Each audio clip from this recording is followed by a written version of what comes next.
Alors, nous allons tout d'abord commencer en remerciant également, Carlos et moi-même, toutes les instances et les personnes qui ont fortement contribué à l'organisation et au déroulement de ces 2 journées.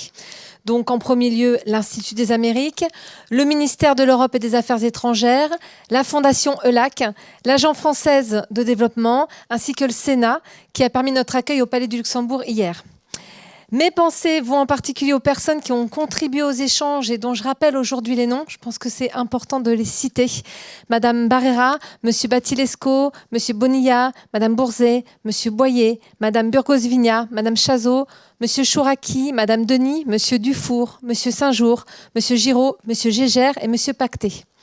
Et je remercie chaleureusement Madame Aron, Madame Madjour, Madame Serafini, Monsieur Augendre, Madame Magnan et Monsieur Camargo pour leur soutien et leur professionnalisme sans faille. Encore merci à eux pour toute cette organisation. Alors je suis d'abord très heureuse de constater que les débats menés ont été aussi intenses et ont rempli toutes leurs promesses. Encore merci à vous tous, à tous les participants, pour la grande qualité de vos interventions. Les discussions ont souligné à quel point l'éducation est au cœur de la transformation numérique à tout niveau, dans tout secteur et à toute échelle. Si l'impact de la crise de la Covid implique un changement de nos modes de vie, de nos façons de penser, de travailler, d'échanger, alors l'école et la formation représentent un enjeu central de cette transformation. Et nous l'avons bien démontré ces 2 derniers jours.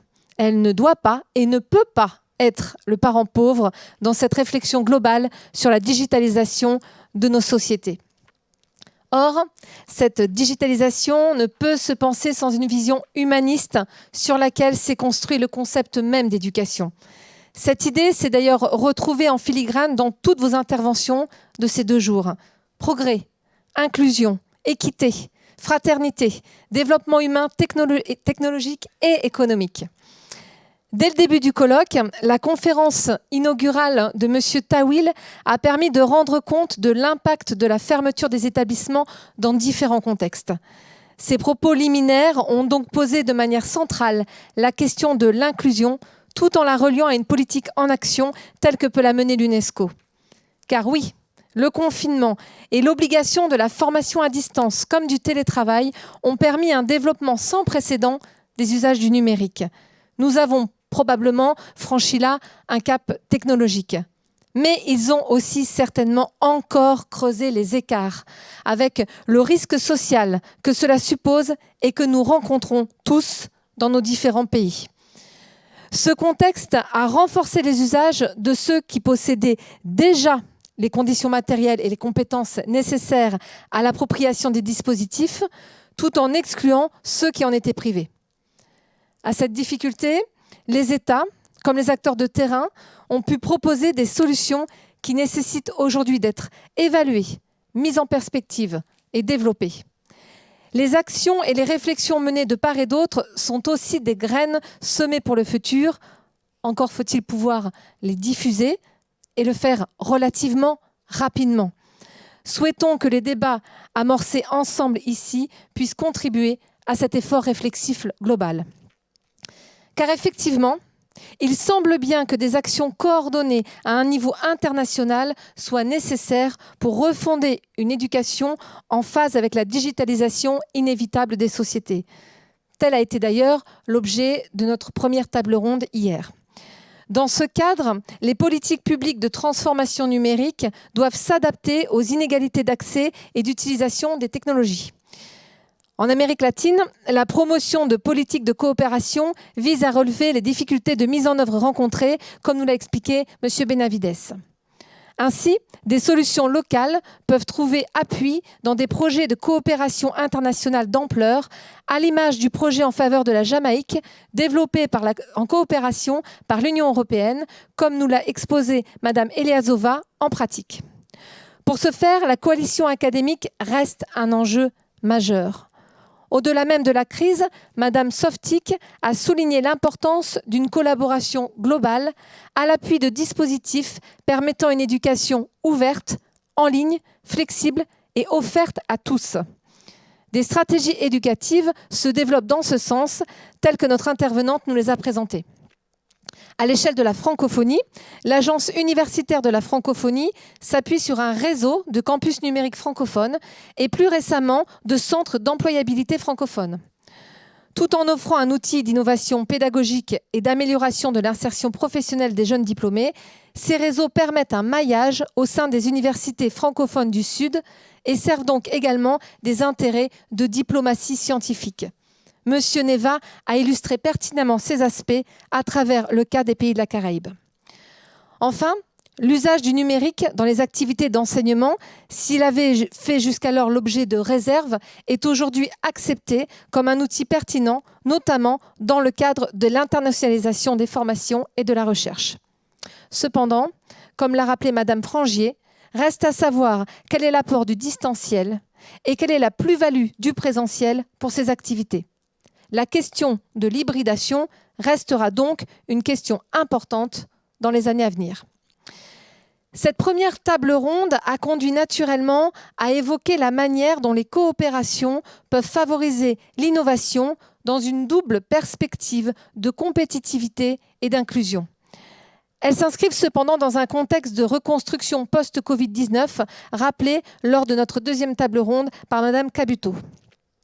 Si cette crise a présenté des impacts sociaux et économiques, elle nous a également informés sur les aspects décisifs à mettre en œuvre dans les politiques éducatives. Pour renforcer la résilience des systèmes et œuvrer à une transformation numérique inclusive, il faut miser sur des stratégies coordonnées et globales. À ce propos, Mme Minichiello a démontré que les initiatives publiques-privées, comme celle développée par France Éducation Internationale, représente une voie originale et adaptée, susceptible de soutenir le développement de la filière française à l'international et en particulier en Amérique latine. Cette offre, publique ou privée, permet de s'émanciper des géants du secteur en construisant un espace fiable pour la circulation des données, question éthique centrale au-delà même de la confiance exigée par et pour les usagers. Effectivement, au-delà de la simple utilisation d'un outil numérique adapté, ces solutions doivent également être pensées dans leurs usages, en particulier dans le cas de l'intelligence artificielle, tel que cela a été rappelé à juste titre par M. de la Higuera. Car si ces solutions offrent des perspectives inédites, elles nous exposent également et nous conduisent soit à nous protéger, voire à nous surprotéger avec des risques de censure, soit à penser des stratégies d'éducation ouverte telles qu'elles nous ont été expliquées par notre intervenant. Enfin, M. Cerisier a rappelé la réalité du terrain qui peut être décevante, au sens où l'efficacité des dispositifs n'est pas toujours démontrée. Il s'agit alors de repenser les politiques publiques en les recontextualisant sur un terrain pédagogique. Les finalités du recours au numérique et la mobilisation de l'ensemble des acteurs impliqués, du secteur public et privé, doivent alors être définies.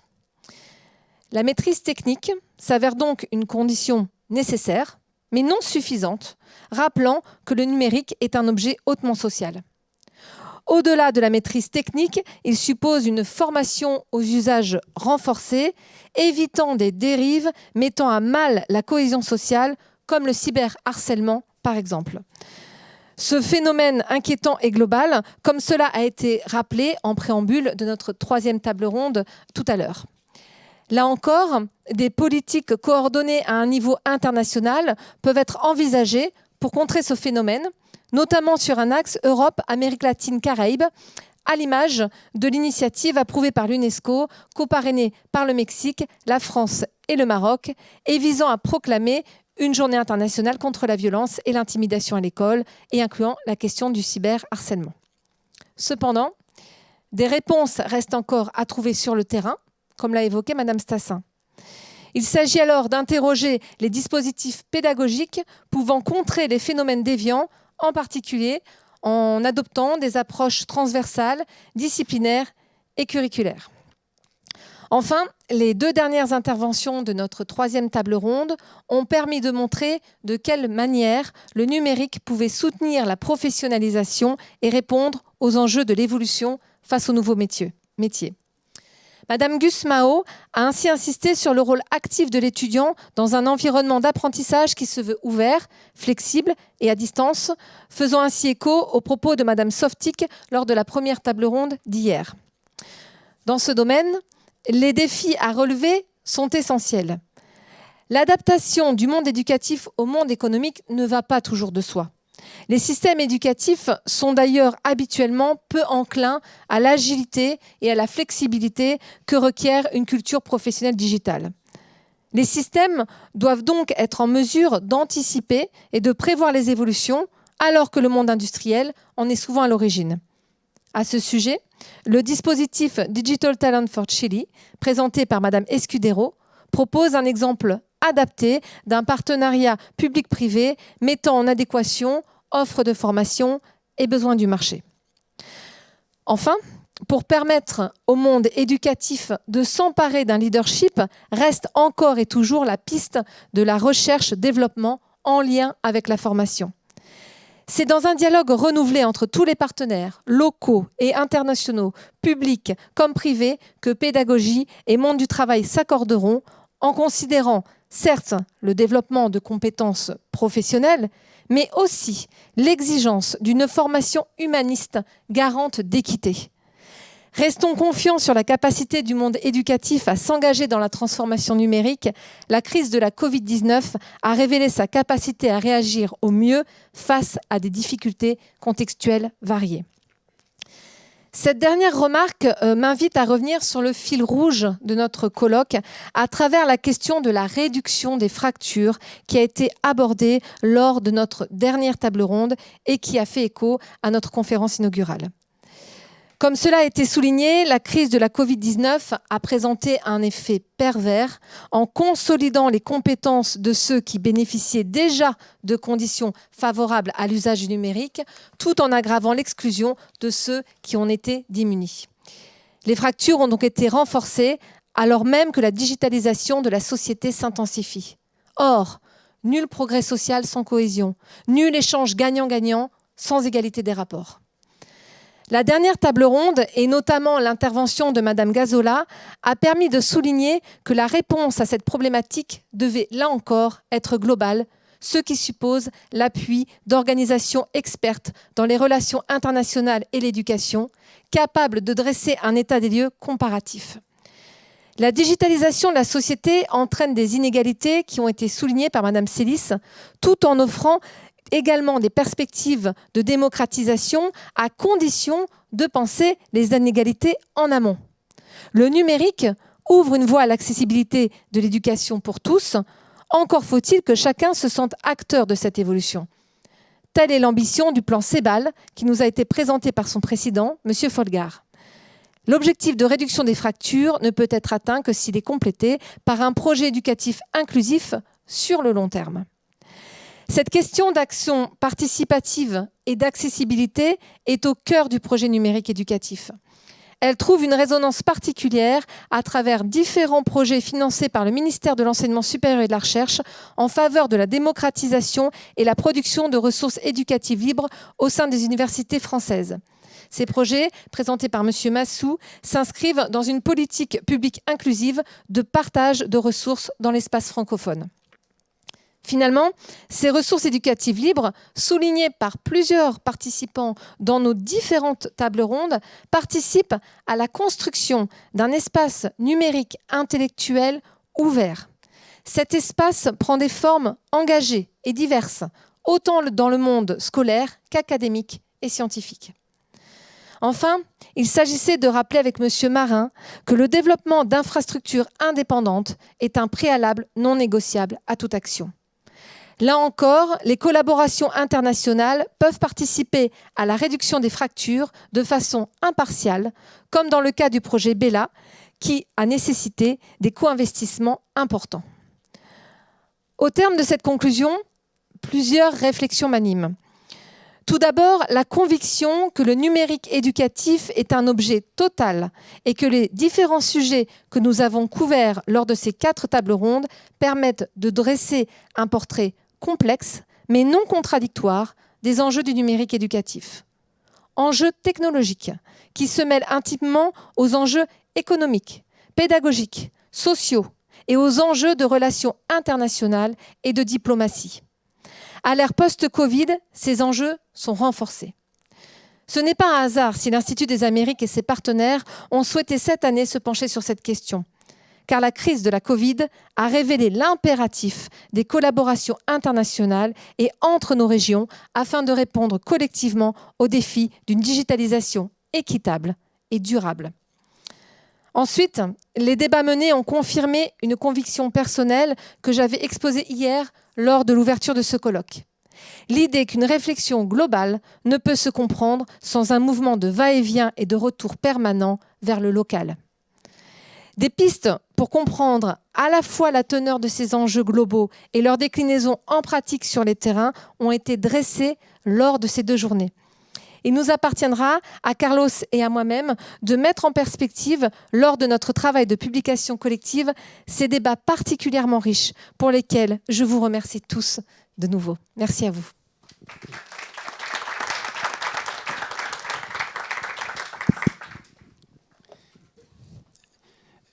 Merci Émilie.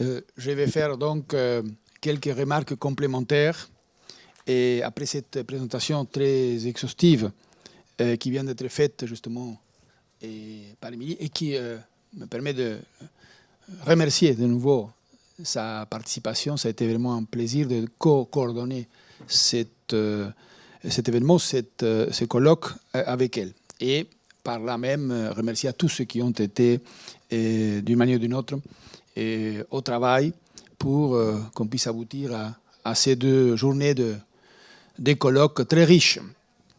Et ces remarques complémentaires, bien évidemment,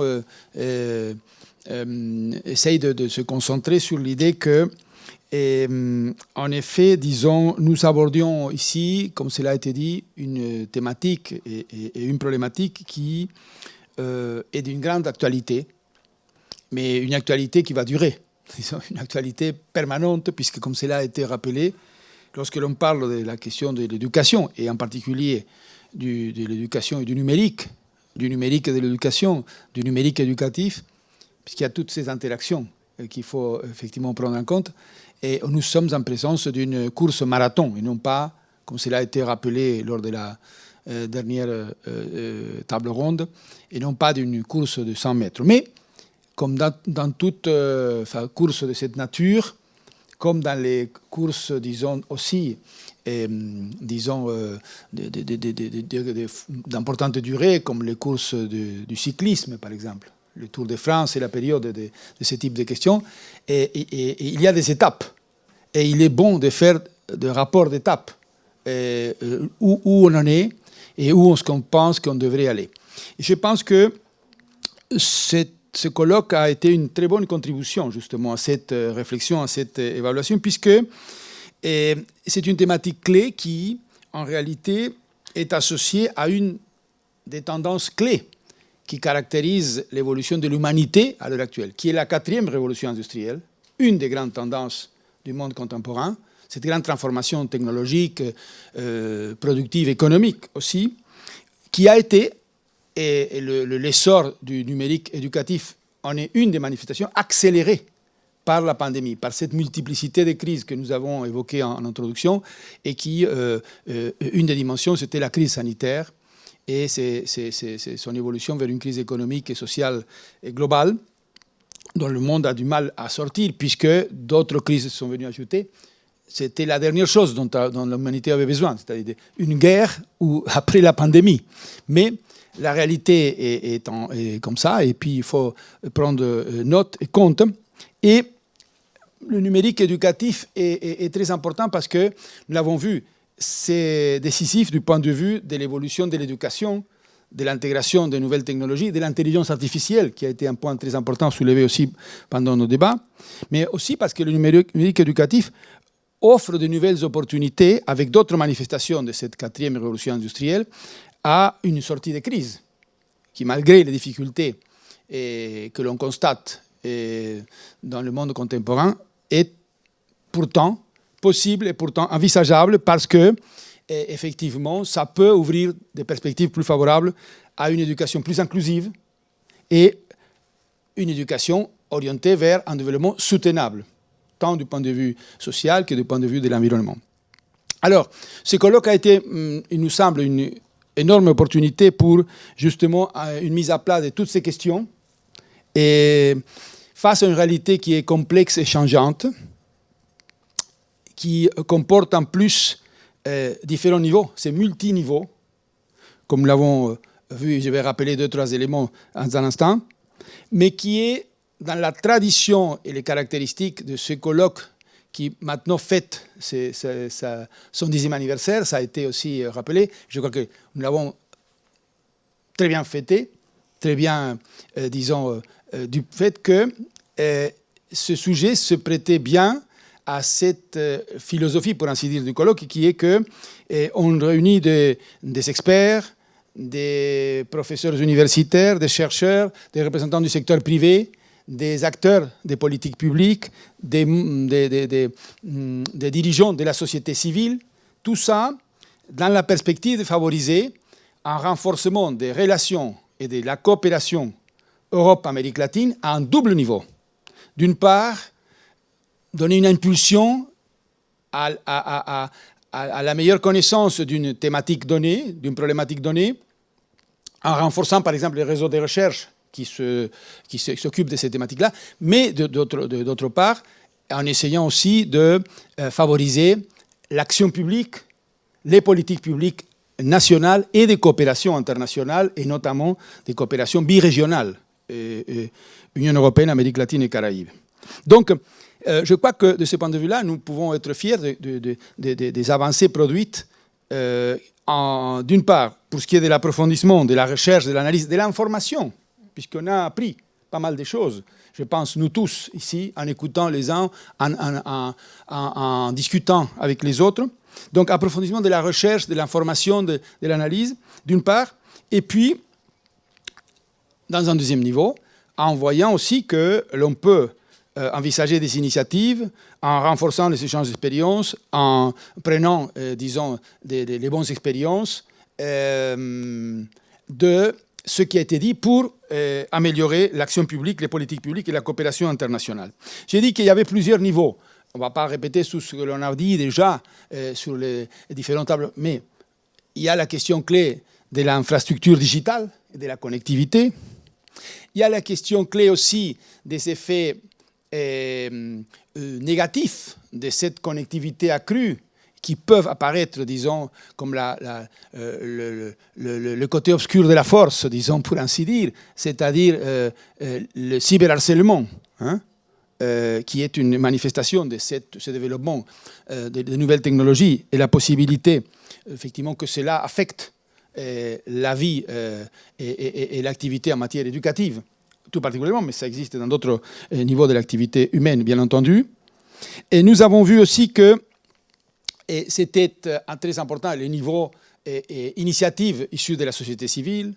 Nous avons vu que c'était très important aussi de connaître, par exemple, les propositions et l'action de l'Agence universitaire de la francophonie, et que, on l'a vu non seulement dans les débats, mais aussi dans les conversations de couloir, d'où l'importance toujours de la présentialité, bien entendu, que des articulations pouvaient se nouer entre cette instance et d'autres qui ne connaissaient pas très bien ce que l'on faisait à ce niveau-là. Nous avons vu que des acteurs du secteur public et du secteur privé peuvent travailler ensemble. On a rappelé l'expérience de France Éducation Internationale, par exemple, et que des perspectives importantes existent à ce niveau-là.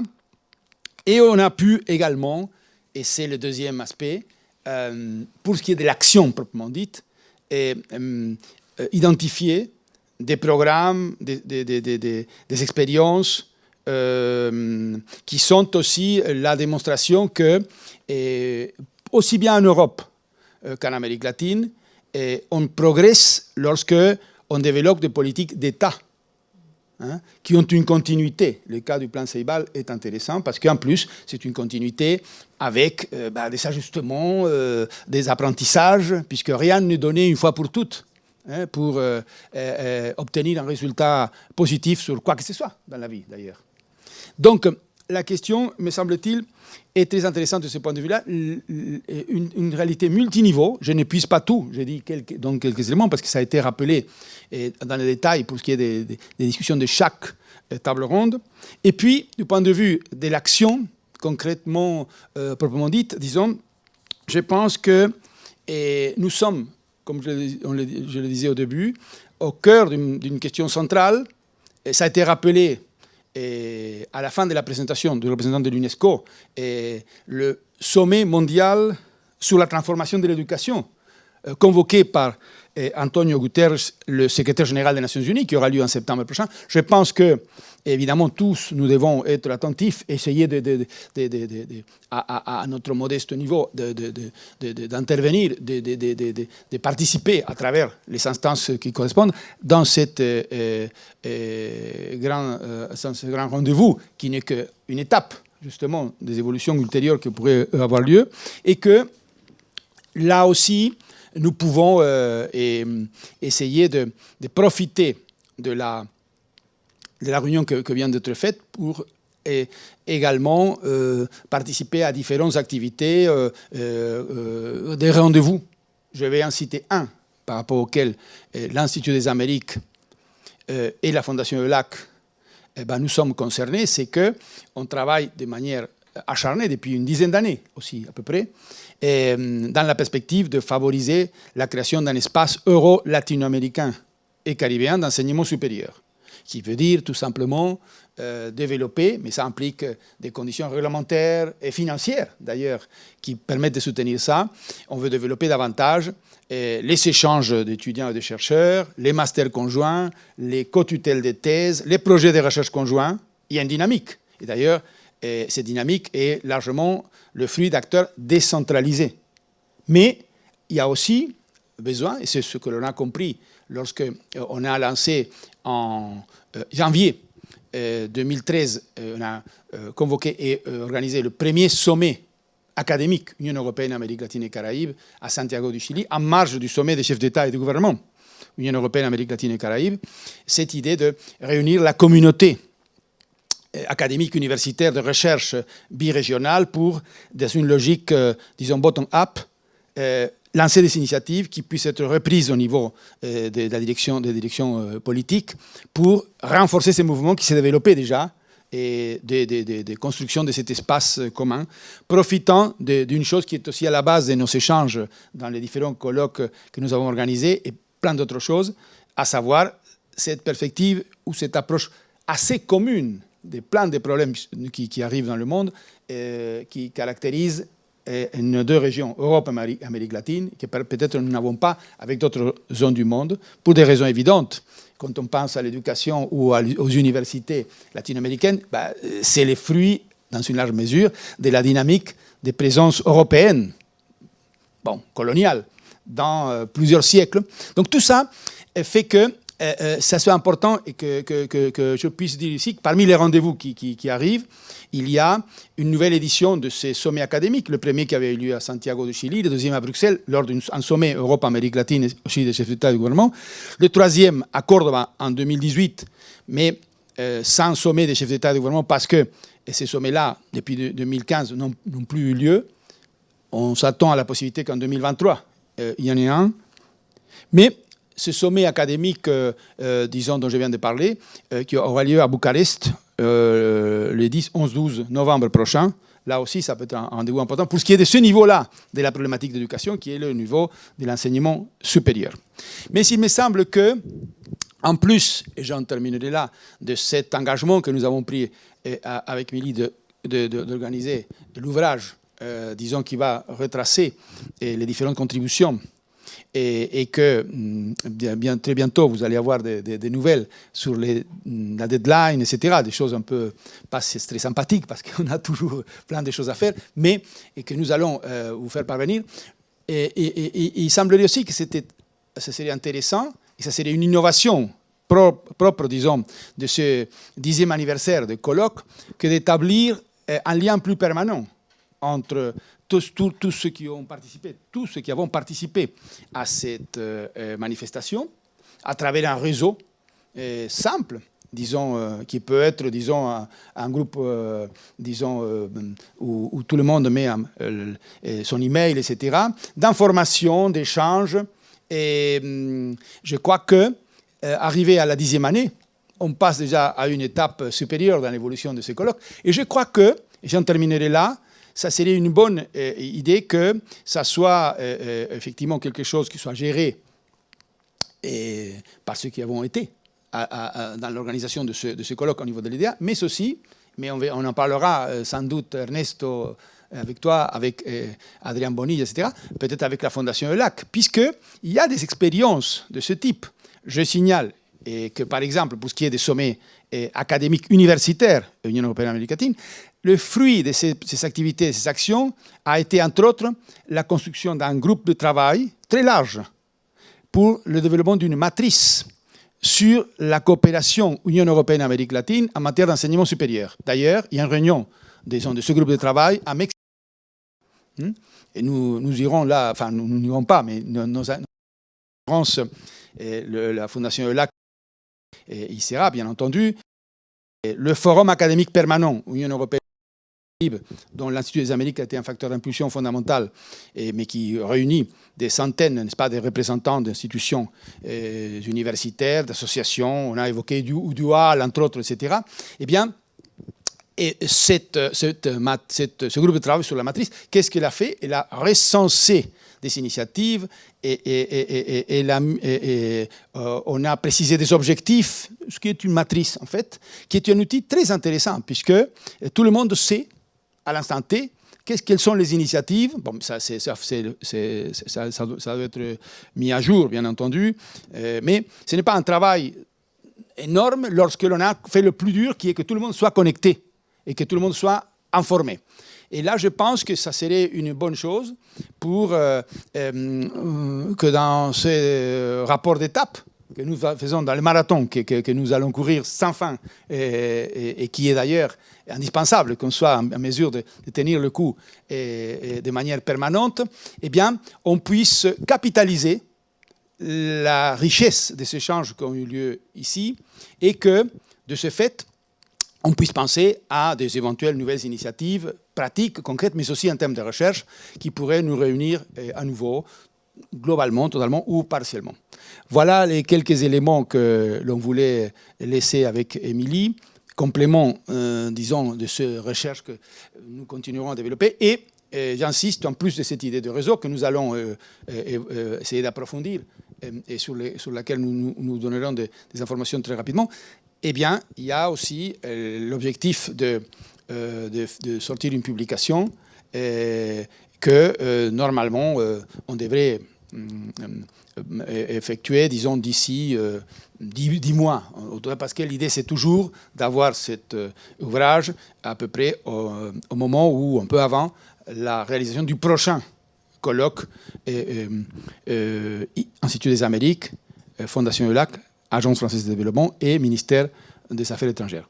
Voilà les quelques points en guise de, non pas de conclusion, enfin, ou de conclusion partielle. On a bien appelé ça séance de clôture, pas de séance de conclusion.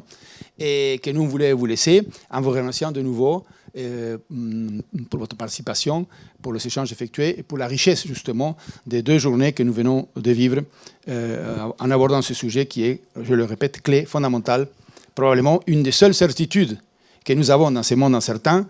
Il faut miser sur l'éducation. Merci beaucoup.